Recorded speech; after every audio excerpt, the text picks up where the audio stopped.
Money laundering કેસમાં ઈડીએ ટીએમસીના IT સેલના હેડ પ્રતિક જૈનની office અને ઘરમાં દરોડા પાડ્યા. કોલકાતામાં 6 અને દિલ્હીમાં 4 સ્થળોએ દરોડા પાડવામાં આવ્યા હતા. ઈડીના જણાવ્યા અનુસાર દરોડા દરમિયાન મમતા બેનર્જીએ પ્રતિકના ઘરમાં બળજબરીથી પ્રવેશ કર્યો અને ઘણી મહત્વપૂર્ણ ફાઇલો છીનવી લીધી. જોકે સીએમ મમતા બેનર્જીએ આ કાર્યવાહીને ભાજપનું કાવતરું ગણાવ્યું છે.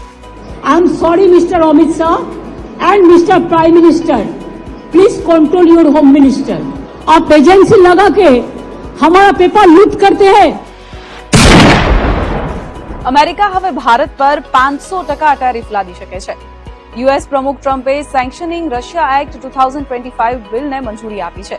મીડિયા અહેવાલો અનુસાર આ બિલમાં રશિયા પાસેથી તેલ ખરીદતા દેશો, ખાસ કરીને ભારત, ચીન અને બ્રાઝિલ પર 500% સુધી ટેરિફ લાદવાની જોગવાઈ સામેલ છે. સુપ્રીમ કોર્ટે 2.5 કલાક સુધી કૂતરાના વર્તન પર ચર્ચા કરી. કોર્ટે જણાવ્યું કે કૂતરાઓ માનવ ડરને ઓળખે છે, જેના કારણે તેઓ કરડે છે. અરજદારના વકીલે દલીલ કરી હતી કે દેશમાં ફક્ત 5 સરકારી શેલ્ટર્સ છે અને માળખાગત સુવિધાઓની જરૂર છે. આજે સતત ત્રીજા દિવસે પણ આ કેસની સુનાવણી થશે. સોના અને ચાંદીના ભાવમાં ઘટાડો થયો. ચાંદી એક જ દિવસમાં 12,174 રૂપિયા ઘટીને 2,35,826 રૂપિયા પ્રતિ કિલોગ્રામ પર પહોંચી ગઈ.